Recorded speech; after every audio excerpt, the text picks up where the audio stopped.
안녕하세요. 축구 전문 기자 한준입니다. 2022-2023 시즌 프리미어리그 출범 30주년을 맞이해서 역대 그 어느 때보다도 흥미진진한 순위 경쟁이 초반부터 펼쳐지고 있습니다. 지난 시즌 쿼드러플에 도전했던 리버풀, 2022 커뮤니티 실드에서 디펜딩 챔피언, 프리미어리그 챔피언인 맨체스터 시티의 3대1 승리를 거두며 좋은 출발을 보였는데요.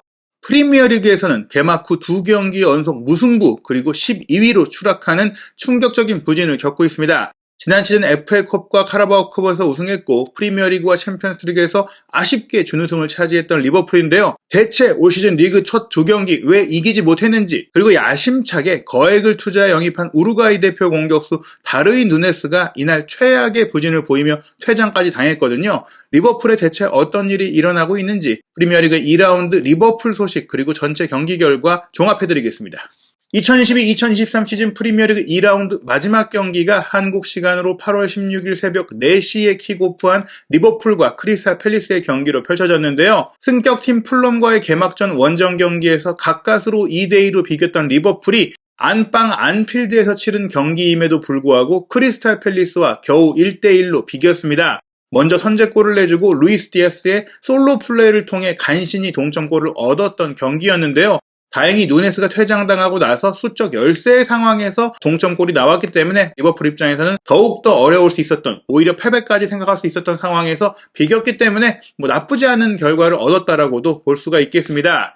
일단 2라운드 일정 종료 현재 순위를 살펴보면요. 맨체스터 시티가 2연승으로 선두, 그리고 아스널 역시 2연승으로 선두인데 골득실차 플러스 6, 다득점까지 앞선 맨시티가 현재 선두고요. 아스널이 2위입니다. 그리고 1승 1무씩을 기록한 브렌트포드, 토트넘, 뉴캐슬, 리즈 유나이티드, 첼시, 브라이튼까지 승점 4점이고요. 에스턴 빌라와 노팅엄 포레스트도 2라운드에서 각각 에버튼 그리고 웨스트햄의 승리를 거두면서 승점 3점을 얻어 10위권 안으로 들어왔습니다. 하지만 리버풀이 2경기 연속 무승부를 거두면서 현재까지 승리를 거두지 못한 8개 팀에 포함이 됐는데요. 2무승부 승점 2점, 3득점 3실점으로 현재 12위고요. 풀럼 역시 2라운드 경기 울버햄프턴과 비겼고 울버햄튼은 첫 경기 리즈전 패배에 이어 2라운드 풀럼전 무승부로 인해 14위 올라 있습니다. 그 외에 레서시티 1무 1패, 크리스탈 팰리스 1무 1패, 사우스햄튼 1무 1패고요. 에버튼, 웨스트햄, 맨유가 첫 2경기 모두 패배하면서 현재 강등권에 처져 있습니다.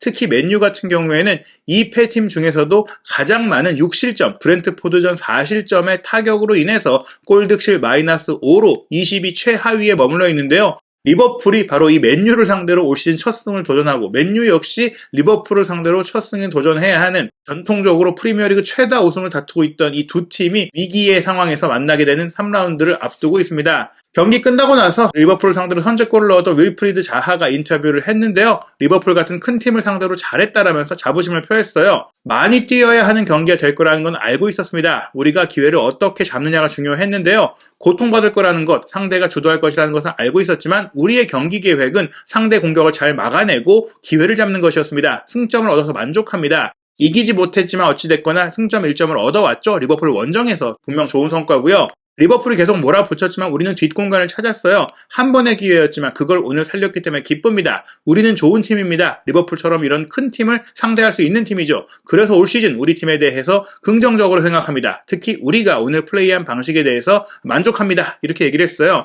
팰리스 입장에서는 현재 1무 1패로 하위권에 처져 있지만 개막전이 아스널과의 경기였죠. 아스널과 경기도 대등하게 펼쳤지만 결정력의 차이로 이제 0대2 패배를 당했는데 이번 리버풀과의 경기에서는 그 결정력이 조금 살아나는 모습 보였고, 일단 어려운 팀들을 초반에 상대하면서 승점을 1점밖에 못 얻긴 했지만 이후에 중하위권 팀들과 상대할 때는 개선될 수 있다는 기대감을 보일 수 있었던 것 같습니다. 위르겐 클롭 감독은 최근에 이렇게 좀 선수비 후역습을 하는 팀들에 대해서 안 좋게 경기 인터뷰를 하는 감이 있는데요. 이번 경기를 마치고 나서도 조금은 팰리스에 대한 존중이 없는 인터뷰를 하지 않았나 싶습니다. 경기 시작은 아주 좋았습니다. 우리가 정확히 원한 플레이를 했죠. 아주 좋은 축구를 몇 차례 보여줬습니다. 크리스탈 팰리스의 게임 플레이는 깊이 내려가서 수비하면서 역습하는 것이었습니다. 우리는 상대에게 딱 2번만 기회를 내줬죠. 후반전 출발도 우리가 긍정적이었습니다. 하지만 레드카드가 우리에게 타격을 줬습니다. 그래도 승리하기 위해서 대단한 노력을 했고 동점골을 얻었습니다. 이런 상황 속에서 선수들이 보여준 경기력이 자랑스럽습니다.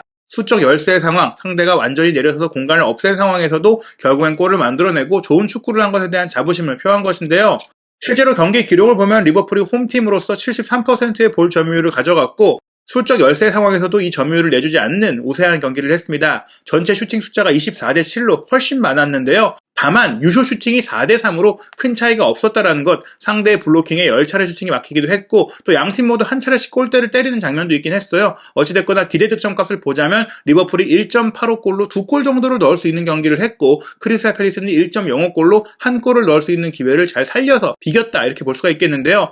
그럼에도 불구하고 이 루이스 디아스가 넣은 동점골 같은 경우에는 득점 확률이 이제 기대 득점 0.04골로 4%밖에 되지 않는 상태에서의 개인 플레이를 통해 나온 골이었기 때문에 리버풀이 이날 확실히 결정력에 문제가 있다는 것을 보여줬습니다. 양팀의 선발 포진도 살펴보면요. 리버풀은 마침내 영입생 다르윈 누네스를 공식 경기에 처음으로 선발 출전시켰습니다. 풀럼과의 첫 경기는 호베르토 피르미누가 선발 출전했고 누네스가 후반전에 나와서 1골 1도움의 좋은 활약을 펼쳤죠. 이번 경기는 루이스 디아스와 누네스, 살라가 쓰리톱을 구성했고 미드필드 라인은 티아고 알칸타라가 부상으로 빠졌고 커티스 존스도 부상, 챔벌레인도 부상인 가운데 파비뉴와 제임스 밀러 그리고 하비 엘리엇이 구성이 됐는데요. 밀러가 주장 완장을 찾고 엘리엇이 공격 전개 역할을 맡았고 파비뉴가 포백을 보호하는 역할을 맡았습니다.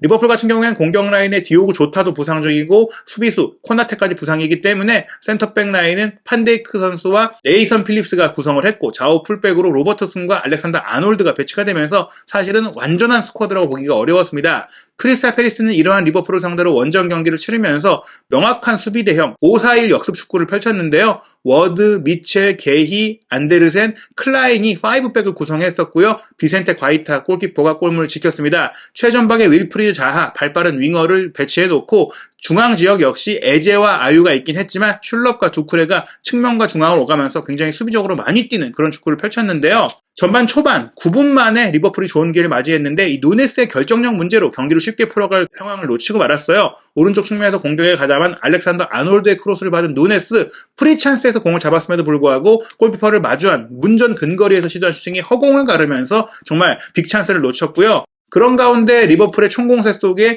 팰리스의 역습이 날카롭게 이어집니다. 전반 32분이었는데요. 팰리스 골키퍼 과이타가 길게 왼쪽 전방에 에제에게 롱킥을 때려줬고 에제가 이 공을 받아서 두 명의 리버풀 선수 압박을 가볍게 풀어낸 이후 최전방에 배치되어 있던 자하를 향해 스루 패스를 보냈습니다. 자하는 오프사이드 트랩에 걸리지 않으면서 이 스루 패스를 받아서 빠른 속도로 배후 공간을 치고 들어갔고요. 알리송과의 1대1 상황에서 깔끔하게 골문 구석을 노린 슈팅을 통해서 선제골을 넣었습니다. 계속해서 말씀드린 대로 리버풀이 공세를 펼쳤지만 팰리스의 6탄 수비에 막혀서 이렇다 할 결정적인 장면이 나오지 못했는데요. 오히려 크리스탈 팰리스가 전반 40분에 두쿠레의 스루패스를 통해서 또 한 번 자하가 배후 공간을 빠져드는 좋은 역습 기회를 만들었으나 이번에는 알리송 골키퍼가 빨리 세도에 나오면서 자하 선수를 앞에서 차단하며 추가 실점 위기를 넘겼습니다. 리버풀은 전반 추가 시간에 누네스가 또 한 번의 안 좋은 결정력을 보였어요. 하비 엘리엇의 로빙 스루패스를 누네스가 잘 잡아서 슈팅까지 연결했는데 이 슈팅이 골포스트를 때리고 나왔습니다. 결정력이 부족했다기보다는 불운했다라고 봐야 되겠지만 두 차례나 연이어서 이런 기회를 놓쳤던 것은 분명히 골잡이로서 특히 1억 유로에 가까운 높은 몸값을 기록한 골잡이로서는 아쉬운 장면이라고 할 수 있겠는데요. 게다가 결정적으로 후반 12분에 누네스 선수가 불필요한 폭력적인 행동으로 퇴장을 당하면서 리버풀의 상황이 더 안 좋아졌고 누네스가 좋은 평가를 받기 어려운 상황이 됐습니다. 이날 경기 누네스 선수는 덴마크 수비수인 안데르슨 선수와 경기 내내 많이 부딪히고 충돌하는 장면들이 있었는데요. 퇴장 상황은 문전에서 치열하게 경합하는 상태에서 안데르센이 자꾸 달라붙으니까 누네스 선수가 머리로 때리려는 행동을 취했어요. 그것에 대해서 안데르센이 화를 내면서 따지고 푹 치니까 누네스가 헤딩 박치기를 얼굴에다 가격하면서 안데르센을 쓰러뜨렸고 이 장면이 바로 포착됐기 때문에 퇴장을 당하고 말았습니다. 사실 굉장히 감정적인 상황이었고 안데르센 선수 역시 밀긴 했지만 박치기로 얼굴을 가격한 것은 명확하게 퇴장의 사유에 해당하는 플레이였기 때문에 후반 12분 만에 끌려가는 한 골을 따라가야 되는 리버풀이 퇴장을 당했어요. 리버풀이 수적 열세에 처했습니다. 굉장히 어려운 상황이 됐는데요. 경기 내내 두 선수가 많이 부딪히기도 했었고 사실은 신경전도 있었고 누네스도 안데르센을 태클로 넘어뜨리는 그런 장면들도 있었기 때문에 굉장히 일촉즉발의 상황에서 안데르센이 노련하게 누네스의 성질을 건드렸다. 한국 대표팀도 월드컵에서 우루과이를 만나야 되고 그 우루과이의 최전선에 누네스가 있는데 이렇게 정신적으로 괴롭혀준다면 우리도 효과를 볼 수 있지 않겠느냐라는 실마리를 얻을 수가 있었고 또 누네스의 결정력이 좀 아쉽다라는 것이 드러나기도 했습니다. 누네스 선수가 이날 퇴장을 당한 것뿐만 아니라 전반적인 경기력이 좋지 않았습니다. 평점 5점 4점이 나왔는데요. 5번의 슈팅을 시도했는데 그중에 유효 슈팅이 단 하나도 없었어요. 물론 블로킹에 막힌 슈팅도 있었고 골대를 때린 슈팅도 있긴 했지만 어찌됐거나 마무리가 아쉬웠고요. 볼 터치가 19번에 불과할 정도로 경기 영향력이 적었는데 패스 성공률도 67%에 불과했습니다. 패스를 9번밖에 하지 못했고 크로스 연결도 2번 모두 빗나갔습니다. 게다가 상대와의 공중볼 경합, 특히 안데르센과의 경합 속에서 단 한 번도 이기지 못하는 부진한 포스트 플레이 능력을 보여주면서 여러모로 아쉬운 경기를 했다고 볼 수 있겠습니다.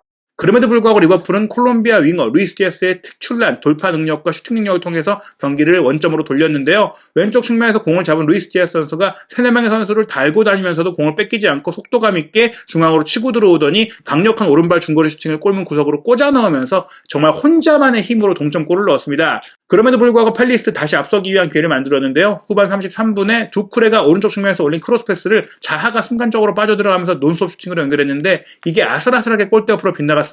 이 골이 성공됐다면 사실 수적 열세에 있던 리버풀이 체력적으로도 힘들었고 부상 선수가 워낙 많기 때문에 후반전에 투입한 선수들의 퀄리티조차도 높지 않았기 때문에 어떻게 본다면 안필드에서 패배할 수도 있는 상황이었는데요. 자하 선수의 이 기회를 놓친 것이 참 아쉬운 장면이었다고 할 수 있겠습니다. 리버풀이 첫 두 경기를 모두 비기면서 최악의 출발을 했는데요. 그보다 최악인 팀은 바로 맨유입니다. 브라이튼과의 개막전 2대1 패배에 이어서 브렌트포드의 4대0으로 참패를 당하면서 역대 최악의 맨유라는 평가를 받고 있는데요. 아쉬운 상황 속에서 두 팀이 만나게 됩니다. 3라운드 일정의 마지막에 두 팀이 맞붙는데요. 한국 시간으로 8월 23일 화요일 새벽 4시에 올드 트래포드에서 맨유와 리버풀의 경기가 펼쳐집니다. 과연 이 두 팀 중에 먼저 올 시즌 첫 선을 거둔 팀은 어디가 될지 한준TV에서 프리미어리그 주요 소식과 현지 반응 분석 확인하시기 바랍니다.